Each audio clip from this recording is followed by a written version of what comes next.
বন্ধুরা, এই মহাশিবরাত্রির দিন এই একটি ফুল আপনারা পেলে একদমই হাতছাড়া করবেন না। কারণ এই ফুল এই দিনে যারা পায় তাদের মনোবাসনা মহাদেব পূর্ণ করে দেন। এছাড়া এই মহাশিবরাত্রির আগে মহাদেব দেন তার ভক্তদের বিশেষ কিছু সংকেত। শাস্ত্র বলছে যে এই সময় মহাদেব ও মাতা পার্বতী তার ভক্তদের বাড়িতে বিভিন্ন রূপে বিভিন্ন ভাবে এসে পরীক্ষা নেন। এই দিনে আপনারা কি কি করবেন এবং কোন কাজগুলো আপনারা এই দিনে ভুলেও করবেন না, এবং এই মহাশিবরাত্রির 4 প্রহরের পুজোর সময় কখন পড়েছে, এই সব কিছু বন্ধুরা আমরা আজকের এই ভিডিওতে জানব। কারণ বন্ধুরা, হিন্দু ধর্মে এই শিব চতুর্দশীর মাহাত্ম্য অনেক অনেক গুণ বেশি। ভগবান শিবের নামে পালন করা সর্বব্রতের মধ্যে এই শিবরাত্রি হচ্ছে সর্বশ্রেষ্ঠ। মানা হয় যে এই দিনে ভক্তি ভরে সামান্য জল ও শিবলিঙ্গে অর্পণ করলে মানুষের সকল মনোবাসনা পূর্ণ হয়ে যায়। তাদের দুঃখ, দরিদ্রতা, দুর্ভাগ্য ভগবান হরণ করে নেন। কিন্তু বন্ধুরা, কিছু ভুলও মানুষের এই দিনে জীবনে ডেকে আনে চরম দুর্ভাগ্য। আবার ঠিক সময় যদি আপনারা শিবলিঙ্গে এই দিনে জল অভিষেক না করতে পারেন, তাহলে কিন্তু এই ব্রতের ফলও আপনারা পাবেন না। তাই চলুন বন্ধুরা, সবার আগে আমরা জেনে নিই যে মহাশিবরাত্রির সময়, দিন এবং নিয়ম। তাই তার আগে বন্ধুরা, আপনারা ভিডিওটা একটি লাইক করে কমেন্টে আপনারা বলুন হর হর মহাদেব ও জয় শ্রীকৃষ্ণ। বন্ধুরা, শিব পুরাণ অনুসারে এই দিনেই ভগবান শিব সৃষ্টি, স্থিতি এবং প্রলয়ের মহাতাণ্ডব করেছিলেন। এছাড়া এই দিনেই ভগবান শিব ও মাতা পার্বতীর বিবাহ হয়েছিল। তাই এই দিনে কুমারী মেয়েরা, ভালো স্বামী ও বিবাহিত নারীরা স্বামীর কল্যাণের জন্য ব্রত রাখেন। যা বন্ধুরা এবছর 2026 সালে আগামী 2রা ফাল্গুন 1432, ইংরেজির 15ই ফেব্রুয়ারি রবিবার মহাশিবরাত্রি ব্রত, পুজো, উপবাস পালিত হবে। আর তার ঠিক পরের দিন অর্থাৎ 16ই ফেব্রুয়ারি বাংলার 3রা ফাল্গুন 1432 সোমবার পড়েছে এই মহাশিবরাত্রির পারণ। তাই 16ই ফেব্রুয়ারি সোমবার সকাল 6:42 থেকে বিকেল 3:10 মধ্যে আপনারা এই মহাপারণ বিধি বা মহাশিবরাত্রির উপবাস আপনারা ভঙ্গ করবেন। এবং দীপ চতুর্দশীর এই মহাতিথি শুরু হচ্ছে ইংরেজির 15ই ফেব্রুয়ারি বাংলার 2রা ফাল্গুন রবিবার বিকেল 4:49 থেকে। পরের দিন 16ই ফেব্রুয়ারি বাংলার 3রা ফাল্গুন সোমবার সন্ধ্যে 5:33 পর্যন্ত। তাই চলুন বন্ধুরা, এবার আমরা জেনে নিই যে এই মহাশিবরাত্রির 4 প্রহরের পুজোর সময়। বন্ধুরা, শাস্ত্রে বর্ণিত রয়েছে যে মহাশিবরাত্রির মহারাত্রিটি 4টি প্রহরে বিভক্ত, এবং শিব ভক্তরা এদিন সারা দিন উপবাস ব্রত রেখে সন্ধ্যায় প্রথম প্রহরেই বাবার মাথায় জল ঢালা থেকে শুরু করে বাবার ভক্তি মনে পুজো দেন। আবার অনেক ভক্ত এমনও আছেন যারা এই দিন সারা দিন উপবাস থেকে 4টি প্রহরেই ভগবান শিবের পুজো আরাধনা করেন। কারণ বন্ধুরা, প্রতিটি প্রহরের মাহাত্ম্য অনেক বেশি। ফলে এই মহাশিবরাত্রির দিন প্রত্যেক প্রহরের শিব পুজো করলে বাবার কৃপায় জীবনের সমস্ত দুর্ভাগ্য, বাধা, বিপত্তি, অঘটন কেটে যায়। তো চলুন বন্ধুরা, এবার আমরা জেনে নিই যে প্রথম প্রহরের পুজোর সময়। বন্ধুরা, ইংরেজি 15ই ফেব্রুয়ারি বাংলার 2রা ফাল্গুন রবিবার সন্ধ্যে 6:11 থেকে রাত 9:33 পর্যন্ত চলবে প্রথম প্রহরের পুজো। এবং দ্বিতীয় প্রহরের পুজোর সময় হচ্ছে ইংরেজির 15ই ফেব্রুয়ারি বাংলার 2রা ফাল্গুন রবিবার রাত 9:23 থেকে ইংরেজি 16ই ফেব্রুয়ারি বাংলার 3রা ফাল্গুন রাত 12:36 পর্যন্ত। এবং তৃতীয় প্রহরের পুজোর সময় হচ্ছে ইংরেজি 16ই ফেব্রুয়ারি বাংলার 3রা ফাল্গুন রাত 12:36 থেকে ভোর 3:47 পর্যন্ত। এবং চতুর্থ প্রহরের পুজোর সময় হচ্ছে ইংরেজি 16ই ফেব্রুয়ারি বাংলার 3রা ফাল্গুন সোমবার ভোর 3:47 থেকে সকাল 6:59 পর্যন্ত। জ্যোতিষ শাস্ত্র বলছে যে 4 রাশির মানুষের জীবনে মহাদেবের বিশেষ কৃপা এসে পড়বে। তারা জীবনে সুখ, শান্তি, অর্থ সবকিছুই প্রাপ্ত করবে। কারণ বন্ধুরা, এই মহাশিবরাত্রিতে মহাদেব এবং মাতা পার্বতী এই মর্ত্যলোকে আসেন এবং তাদের কৃপা তখন এসে পড়বে এই 4 রাশির মানুষের জীবনে। এই দিনে বিশেষ কিছু গ্রহ তাদের রাশি পরিবর্তন করবে। তাই হঠাৎ করে চমকে উঠবে বেশ কিছু মানুষের ভাগ্য। যাদের জীবনে কিছুতেই সৌভাগ্য হচ্ছিল না, তাদের জীবনেও এবার শনিদেব ও মহাদেবের কৃপায় আবার সৌভাগ্য আসবে এবং মাতা পার্বতীর আশীর্বাদেও আপনাদের সকল মনোবাসনাও পূর্ণ হবে। তাই ভিডিওটি বন্ধুরা আপনারা কিন্তু অবশ্যই পুরো দেখুন এবং ভিডিওটি বন্ধুরা আপনারা একটি লাইক করে কমেন্টে হর হর মহাদেব ও জয় শ্রীকৃষ্ণ অবশ্যই লিখুন। নাম্বার 1, কুম্ভ রাশি। বন্ধুরা, কুম্ভ রাশির জাতকদের ওপর ভগবান শিবের এক বিশেষ কৃপা থাকে। তাই এই দিন যদি তারা সময় অনুসার শিবলিঙ্গে জল অর্পণ করে এবং নিজের মনোবাসনা বলে, তো অবশ্যই বন্ধুরা তাদের কিন্তু মনোবাসনা পূর্ণ হবেই। তাই এই বিষয়ে বন্ধুরা আপনাদের পরের ভিডিওতে জানিয়ে দেব যে এই সময় আপনারা কি করবেন, কি মন্ত্র বলবেন এবং কি কি ভুল আপনারা এই দিনে করবেন না। নাম্বার 2, মকর রাশি। বন্ধুরা, এই রাশিও কিন্তু ভগবান শিবের অত্যন্তই প্রিয় এবং জ্যোতিষ শাস্ত্র মতে এই রাশির অধিপতি হচ্ছেন ভগবান শনিদেব, আর শনিদেবের গুরু হচ্ছেন মহাদেব। তাই এই রাশির ওপর মহাদেব সর্বদাই প্রসন্ন থাকেন। তাই মহাশিবরাত্রির মহাযোগে এই রাশির মানুষেরা যদি শিবলিঙ্গে জল অর্পণ করে তাদের সকল আশা আকাঙ্ক্ষা বলে, তো তাদের সকল মনোবাসনা তো পূর্ণ হবেই এবং সর্ব কাজে তারা সফলতা প্রাপ্ত করবে। শুধু এতটাই নয়, শনিদেবের 7.5 থেকে মানে শনির দশা থেকে তারা স্বস্তি পাবে। নাম্বার 3, বৃশ্চিক রাশি। বন্ধুরা, এই রাশির মানুষেরাও কিন্তু এই মহাশিবরাত্রিতে বিশেষ ফল পাবে। কারণ বন্ধুরা, এই রাশির অধিপতি হচ্ছেন মঙ্গল, আর মঙ্গলের ওপর হনুমানজির বিশেষ প্রভাব রয়েছে। তাই এই দিনে যদি এই রাশির মানুষেরা শিবলিঙ্গে জল অর্পণ করে তাদের দুঃখ কষ্ট যদি ভগবানকে সেই দিন বলেন, তো অবশ্যই বন্ধুরা মহাদেবের কৃপা তাদের জীবন এসে পড়বে। তাদের সকল দুঃখ, দরিদ্রতা, দুর্ভাগ্যের সেই দিন নাশ হয়ে যাবে। নাম্বার 4, মেষ রাশি। বন্ধুরা, এই রাশির অধিপতি হচ্ছেন মঙ্গল। তাই বন্ধুরা, এই রাশির জাতকেরা যদি এই দিনে ভগবান শিবের পুজো অর্চনা করে তাদের দুর্ভাগ্যের কথা, তাদের দরিদ্রতার কথা মহাদেবকে বলেন, তো অবশ্যই বন্ধুরা তারা জীবনে আবার সুখ শান্তি ফিরে পাবে এবং মহাদেব যদি চান তো আপনাদের মনোবাসনাও এই দিন পূর্ণ হয়ে যাবে। তাই বন্ধুরা, আপনারা যে রাশিরই হন না কেন, আপনারা এই দিন কিন্তু ভগবান শিবের পুজো অর্চনা করতে কিন্তু একদম ভুলবেন না। বন্ধুরা, ভগবান শিব হলেন দেব, দানব, রাক্ষস, সাধু, গরিব, বড়লোক সবারই তিনি আরাধ্য। তিনি কখনো কারোর ওপর ভেদভাব করেন না। এর জন্যই তাকে ভোলানাথও বলা হয়। প্রভু এতটাই ভোলা যে সামান্য জলেও তিনি ভক্তের মনোবাসনা পূর্ণ করে দেন। এই কলিযুগে ভগবান শিবকে প্রসন্ন করা খুবই সহজ। তাই মহাশিবরাত্রিতে বন্ধুরা ভগবান শিবের বিশেষ কৃপা পাওয়ার জন্য আপনারা অবশ্যই প্রক্রিয়াটি করুন।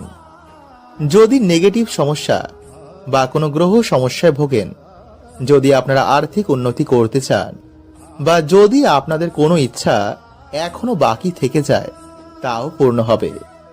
তাই আজকের ভিডিওতে আমরা বন্ধুরা গোমাতার আশীর্বাদ প্রাপ্ত করার জন্য এক অচূক টোটকার কথা বলবো। যদি আপনারা ঠিক মতন তা পালন করতে পারেন, তো অবশ্যই আপনাদের সকল সমস্যা, সকল মনের বাসনা এতে পূর্ণ হবে। তাই বন্ধুরা, চ্যানেলে নতুন হলে চ্যানেলটি সাবস্ক্রাইব করে বেল আইকনটি অল করে রাখুন আর কমেন্টে লিখুন হর হর মহাদেব ও জয় শ্রীকৃষ্ণ। বন্ধুরা, এমনটা মানা হয় যে গোমাতার মধ্যে 33 কোটি দেবদেবী নিবাস করেন। তাই গোমাতার সেবা করলে সমস্ত দেব লোকের পুণ্য প্রাপ্ত হয়। গোমাতার সেবাতেই আমরা একসাথে সমস্ত দেবদেবীর সেবা করতে পারি। ঋগ্বেদে গোমাতাকে অমৃত সমতুল্য বলা হয়েছে, কারণ গোমাতার বক্ষ থেকে নির্গত দুধ বহু মানুষের প্রাণ বাঁচায়। এছাড়াও গোমাতা এতটাই পবিত্র যে তার আশেপাশের সমস্ত নেগেটিভ এনার্জি নাশ হয়ে যায়। যে মাটি দিয়ে গোমাতা যায় সেই স্থান ধন্য ধন্য হয়ে যায়। তাই বন্ধুরা, আপনাদের সমস্যা দূর করার জন্য প্রথমে গোমাতাকে অন্ন ভোজন করান, তারপর গোমাতার খুরের জন্য নির্গত মাটি, যাকে গোধূলি বলা হয়, তার নিজের মাথায় ঠেকান। নিজের বাড়ির চারিদিকে তা কিছুটা ছিটিয়ে দিন। এতে আপনাদের বাড়ির বাস্তুদোষ, নেগেটিভ সমস্যা, গ্রহদোষ সবকিছুই দূর হবে। আর যদি বন্ধুরা আপনারা সরল হন, আপনারা কারোর ক্ষতি কখনো না করেন, তো অবশ্যই আপনাদের ঈশ্বর মঙ্গল করবেন। তাই প্রত্যেক সপ্তাহে অন্তত আপনারা এই প্রক্রিয়াটি করুন। বলা হয় গোমাতার সেবাতে মোক্ষ প্রাপ্তি হয়। গোলোক বৈকুণ্ঠ ধাম বা ভগবান শিবের প্রাপ্তির জন্য গোমাতার সেবা করা অবশ্যই দরকার। তাই কালো গরুকে যদি বন্ধুরা আপনারা রুটি ও গুড় খেতে দিতে পারেন, তো এতে শনি ও কেতুর কখনোই বাজে প্রভাব পড়ে না। তাই যদি বন্ধুরা আপনাদের বাড়ির সমস্যা দূর করতে চান, তো অবশ্যই গোধূলি নিজের বাড়ির চারিদিকে ছড়িয়ে দিন। এতে আপনাদের বাড়ি সুখ শান্তিতে ভরে উঠবে। বন্ধুরা, ভগবান শিবের অত্যন্তই প্রিয় ফুলগুলির মধ্যে এই গোলাপ অন্যতম। তাই যদি আপনারা এই মাসে ভগবান শিবের নামে বা ভগবান শিবকে যদি আপনারা এই গোলাপ ফুল অর্পণ করতে পারেন, তো বন্ধুরা আপনাদের প্রেম সম্বন্ধ ও ধন সম্পত্তিতে বন্ধুরা আপনারা সফলতা প্রাপ্ত করবেন। এছাড়াও যদি বন্ধুরা আমরা এই মাসে শিবজিকে এই ফুল অর্পণ করতে পারি, তো বন্ধুরা আমরা সুস্থ শরীর ও অভিশাপ থেকেও এই মাসে মুক্তি পেয়ে যাই। নাম্বার 2, বেলফুল। বন্ধুরা, এই মাসে শিবজিকে বেল ফুল অর্পণ করলে যে মনোবাসনা আমাদের কিছুতেই পূর্ণ হচ্ছে না, তা ভগবান শিবের কৃপায় খুব তাড়াতাড়ি পূর্ণ হয়ে যায় এবং জীবন থেকে নানা রকমের বাধা বিপত্তির এতে নাশ হয়। নাম্বার 3, বন্ধুরা, যদি আপনাদের জীবনে বিভিন্ন রকমের বাধা বিপত্তি লেগেই রয়েছে, কোনো কাজেতে আপনারা সফলতা প্রাপ্ত করতে পারছেন না, তো বন্ধুরা এই মাসে যদি আপনারা শিবলিঙ্গে চামেলি ফুল অর্পণ করতে পারেন, তো বন্ধুরা এই সমস্যা থেকেও আপনারা এই মাসে বেরিয়ে আসবেন। নাম্বার 4, ধুতরা ফুল। বন্ধুরা, শিব পুরাণে অনুসার ধুতরা ফুল ও ধুতরা ফল ভগবান শিবের অত্যন্তই প্রিয়। তাই এই ফুল ও ফল ছাড়া ভগবান শিবের পুজো অসম্পূর্ণ। তাই যদি বন্ধুরা আপনারা এই দিন যে মনোবাসনা নিয়ে এগুলি শিবলিঙ্গে অর্পণ করবেন, তা ভগবান শিবের আশীর্বাদে তাড়াতাড়ি পূর্ণ হবে। তাই বন্ধুরা এই মাসকে মনোবাসনা পূর্ণের মাসও বলা হয়। নাম্বার 5, আকন্দ ফুল। বন্ধুরা, জ্যোতিষ শাস্ত্র অনুসার এই আকন্দ ফুল ভগবান শিবের খুবই প্রিয়। এছাড়াও নীলকণ্ঠ, পদ্ম ও নীল কমল ভগবান শিবের খুবই প্রিয়।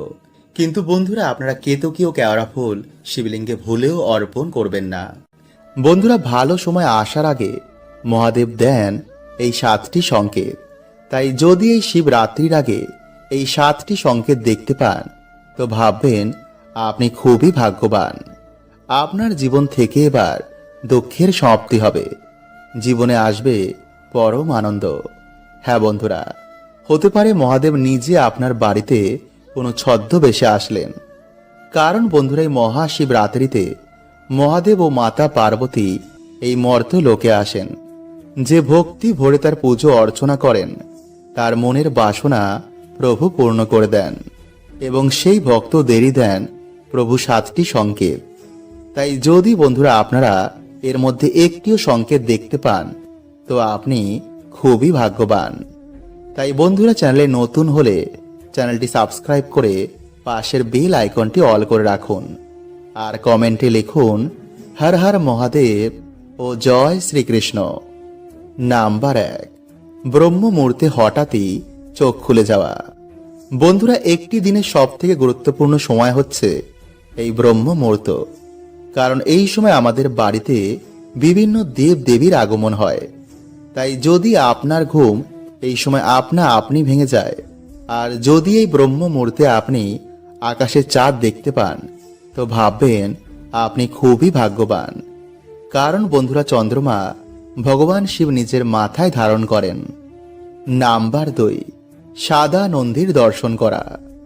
যদি এর মধ্যে বন্ধুরা আপনি কোনো কাজে বাইরে গিয়ে হঠাৎই যদি সাদা নন্দীর দর্শন পান, তো ভাববেন ভগবান শিব আপনার ওপর খুবই প্রসন্ন, কারণ এটিকে ভগবান শিবের একটি সংকেত মানা হয়। ভগবান শিবের প্রমুখ ভক্ত হচ্ছেন নন্দী মহারাজ, তাই ভগবানের বিশেষ কৃপা পাওয়ার আগে নন্দী মহারাজ দর্শন দেন। নাম্বার 3, সাপের দর্শন। বন্ধুরা, ভগবান শিব নিজের গলায় নাগ ধারণ করেন, কারণ নাগ ভগবান শিবের খুবই প্রিয়। তাই যদি মহাশিবরাত্রির আগে বাড়িতে বা কোনো জায়গায় হঠাৎই যদি সাপ দেখতে পান, বা যদি এই মহাশিবরাত্রির মধ্যে আপনি স্বপ্নে সাপ দেখতে পান, তো ভাববেন শিবজি আপনার ওপর খুবই প্রসন্ন। এছাড়া বন্ধুরা, এই সময় স্বপ্নে সাপের দর্শন করা আর্থিক উন্নতির সংকেত দেয়। নাম্বার 4, কালো কুকুর। বন্ধুরা, যদি এই মহাশিবরাত্রির আগে আপনার বাড়িতে কালো কুকুর আসে, তো এটি খুবই শুভ মানা হয়। এতে আপনার বাড়ি থেকে সমস্ত নেগেটিভ এনার্জির নাশ হবে। কারণ বন্ধুরা, এই কালো কুকুর ভগবান কাল ভৈরব দেবের বাহন, আর তিনি হলেন ভগবান শিবেরই একটি রূপ। এর জন্য বন্ধুরা, কালো কুকুরকে অন্ন দান করতে বলা হয়। এতে গ্রহ সমস্যাও দূর হয়। তাই যদি বন্ধুরা আপনার বাড়িতে এর মধ্যে কালো কুকুর আসে, তো অবশ্যই তাকে অন্ন দান করুন। এতে ঈশ্বর আপনার ওপর খুবই প্রসন্ন হবেন, ফলে আপনার জীবনের সমস্যা তিনি দূর করে দেবেন। নাম্বার 5, যদি বন্ধুরা আপনি স্বপ্নে এর মধ্যে শিবলিঙ্গ, শিবজি বা কোনো শিব মন্দিরে দর্শন করেন, তো ভাববেন আপনার ওপর স্বয়ং মহাদেবের কৃপা রয়েছে। তাই যদি বন্ধুরা আপনি এমন ধরনের স্বপ্ন দেখেন, তো অবশ্যই মহাশিবরাত্রিতে বাবার মাথায় জল ঢালুন। নাম্বার 6, যদি আপনার বাড়িতে শিবরাত্রিতে কোনো অসহায় ব্যক্তি কিছু চাইতে আসেন, তো ভুলেও বন্ধুরা তাকে খালি হাতে ফেরাবেন না। কারণ বন্ধুরা, ভগবান শিব নানাভাবে ভক্তের পরীক্ষা নেন। তিনি নানা ছদ্মবেশে ভক্তের বাড়িতে আসেন। তাই ভুলেও বন্ধুরা কোনো অসহায় ব্যক্তি বা পশু পাখিদের মনে কষ্ট দেবেন না, নইলে কিন্তু আপনার সৌভাগ্য দুর্ভাগ্যে পরিণত হতে পারে। নাম্বার 7, যদি বন্ধুরা আপনার বাড়িতে এর মধ্যে বারবার গোমাতা বা নন্দী মহারাজ আসেন, তো আপনি খুবই ভাগ্যবান। কারণ বন্ধুরা, ভগবান বাড়িতে আসার আগে নন্দী মহারাজ সেই বাড়িতে সবার আগে যান। তাই যদি বন্ধুরা আপনাদের ভিডিওটি ভালো লাগে, তো অবশ্যই বন্ধুদের সাথে শেয়ার করতে ভুলবেন না। বন্ধুরা, এই লক্ষণগুলো যার মধ্যে থাকে তার মাথায় স্বয়ং মহাদেবের হাত থাকে, এমন মানুষের ক্ষতি কেউ করতে পারে না। কারণ যার উপর স্বয়ং মহাদেবের হাত থাকে, তার ক্ষতি স্বয়ং যমরাজও করতে পারে না। তিনি ভোলানাথ, তিনি কোনো ধরনের ভেদভাব করেন না, তার কাছে সবাই সমান। ভগবান শিবকে প্রসন্ন করার জন্য দামি প্রসাদ, সুন্দর ফুল, ধন সম্পদ কিছুই দরকার পড়ে না। তিনি শুধু এক ফোঁটা জলেতেই তুষ্ট হয়ে যান। যে ভক্তি ভরে এক ফোঁটা জল শিবলিঙ্গে চড়ায়, তার সমস্ত দুঃখের নাশ হয়ে যায়, এবং সেই মানুষদের মধ্যেই এই লক্ষণগুলো দেখতে পাওয়া যায়। তো চলুন বন্ধুরা জেনে নিই কি সেই লক্ষণগুলো। তো নমস্কার বন্ধুরা, আমি রাজু, আর আমাদের চ্যানেলে আপনাদের স্বাগত। তার আগে বন্ধুরা, ভিডিওটিকে একটি লাইক করে কমেন্টে শিবজি ও শ্রীকৃষ্ণের নাম অবশ্যই লিখুন। প্রথম লক্ষণ, যে ব্যক্তির উপর মহাদেবের হাত থাকে, সে ব্যক্তি সাধারণ জীবনযাপন করতে খুবই ভালোবাসে।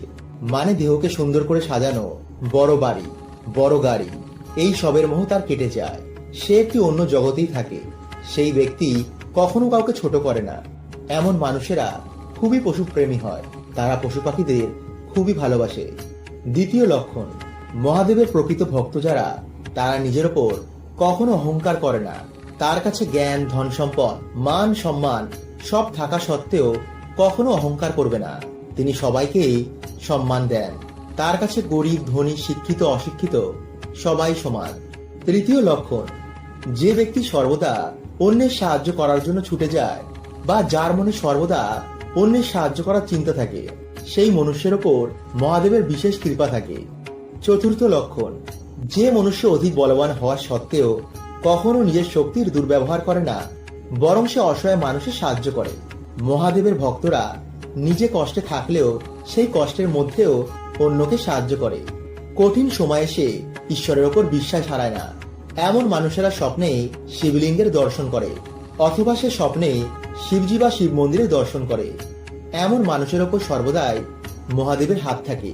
হরে কৃষ্ণ। বন্ধুরা, আমাদের মধ্যে বেশিরভাগ মানুষই সকালে ঘুম থেকে উঠেই আয়নার সামনে দাঁড়িয়ে পড়ে। এটা কিন্তু বন্ধুরা আপনারা ভুল করেও করবেন না। কারণ আয়না কি করে, সারা রাত আমাদের বাড়িতে যে নেগেটিভ ঊর্জা রয়েছে তা শোষণ করে নেয়, এবং যখন আপনি সকালবেলায় ঘুম থেকে উঠেই আয়নার সামনে গিয়ে দাঁড়িয়ে পড়বেন, সেই নেগেটিভ এনার্জিকে আয়না আপনার ওপর রিফ্লেক্ট করে দেয়। ফলে খুব সহজেই আপনার মেজাজ হারিয়ে যায়, মাথা গরম থাকে, কোনো কাজে মন বসে না, ফলে সৌভাগ্য আপনার জীবনে আসে না। তাই এই ভুলগুলো কিন্তু বন্ধুরা আপনারা সকালে ঘুম থেকে উঠে একদম করবেন না। নাম্বার 2, বন্ধুরা আপনারা কি করবেন, যে কোনো একটি ঘটের মধ্যে জল ভরে রাতের বেলায় আপনারা আপনাদের ডাইনিং রুম বা দরজার সামনে রেখে দেবেন। এরপর সকালে যখন আপনারা ঘুম থেকে উঠবেন, আপনারা সেই জলটি নিয়ে গিয়ে আপনাদের বাড়ির সদর দরজার ভিতর দিকে দাঁড়িয়ে বাইরের দিকে মুখ করে সেই জলটিকে আপনারা ডান দিক এবং বাঁ দিকে ফেলে দেবেন। এতে বন্ধুরা আপনাদের বাড়ি থেকে গ্রহ দোষ কাটবে, এবং প্রতিনিয়ত যদি আপনারা এই প্রক্রিয়াটি করতে পারেন তো আপনাদের ডেফিনেটলি আর্থিক উন্নতি হবেই। কারণ বন্ধুরা এই প্রক্রিয়াটি এতটাই শক্তিশালী যে কিছু দিনের মধ্যে এই প্রক্রিয়াটির ফলে বাড়িতে মা লক্ষ্মীর আগমন হয়। নাম্বার 3, বন্ধুরা আমরা প্রত্যেকেই আমাদের বাড়িতে ঘুম থেকে ওঠার পর আমাদের সদর দরজা বা উঠোনের সামনে ঝাড় দিই।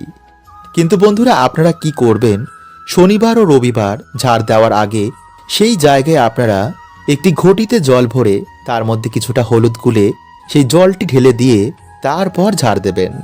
এতে যদি বন্ধুরা কেউ আপনাদের বাড়িতে কোনো রকম ক্ষতি করে থাকে তো কিছু দিনের মধ্যেই বন্ধুরা সেই ক্ষতি, সেই নেগেটিভ এনার্জি তাদের বাড়িতে রিটার্ন চলে যাবে। নাম্বার 4, বন্ধুরা যদি আপনাদের বাড়ি থেকে কেউ দূরে ঘুরতে যান বা যখন আপনাদের বাড়ি থেকে কেউ কাজে যাবে তো তার নামে বন্ধুরা আপনারা একটি ঘটিতে বা পাত্রে জল ভরে রাখবেন, এবং যখন তিনি আপনাদের বাড়িতে ফিরে আসবেন তার পরের দিন আপনারা সেই পাত্রের জলটি বা সেই ঘটির জলটি আপনারা কোনো গাছে ঢেলে দেবেন। এতে বন্ধুরা পরিবারের মধ্যে সম্পর্ক ভালো হয় এবং নানা রকম বাধা বিঘ্ন থেকে সেই ব্যক্তি রক্ষা পায়, এবং নেগেটিভ এনার্জির প্রভাব আপনাদের জীবনেও এতে কিন্তু পড়বে না। নাম্বার 4, বন্ধুরা মঙ্গলবার ও শনিবার আপনারা একটি আসনে বসে একটি পাত্রে কিছুটা জল নিয়ে সন্ধেবেলায় বা স্নান করে আসার পর হনুমান চল্লিশা, দুর্গা চল্লিশা বা মহা মৃত্যুঞ্জয় মন্ত্র পাঠ করে সেই জলে আপনারা 3 বার ফু দিয়ে আপনারা সেই জল একটি ময়ূরের পালকের মাধ্যমে সারা ঘরে ছিটিয়ে দিন। এই প্রক্রিয়াটি বন্ধুরা আপনারা যদি রোজ করতে পারেন তাহলে তো খুবই ভালো, কিন্তু যদি করতে না পারেন তো শনি ও মঙ্গলবার কিন্তু এই প্রক্রিয়াটি করতে একদম ভুলবেন না। এছাড়া বন্ধুরা আপনারা এই মন্ত্র কিন্তু একদমই চেঞ্জ করবেন না। মানে যদি আপনারা হনুমান চল্লিশা পাঠ করেন তো হনুমান চল্লিশা পড়িয়ে আপনারা প্রত্যেক দিনই কার্যটি করবেন। তো আশা করছি বন্ধুরা আপনারা প্রত্যেকেই এর উত্তর পেয়েছেন, এবং যদি আপনাদের মনে কোনো প্রশ্ন থাকে তো কমেন্টে আমাকে অবশ্যই জিজ্ঞেস করুন। হরে কৃষ্ণা, ওম নমঃ শিবায়।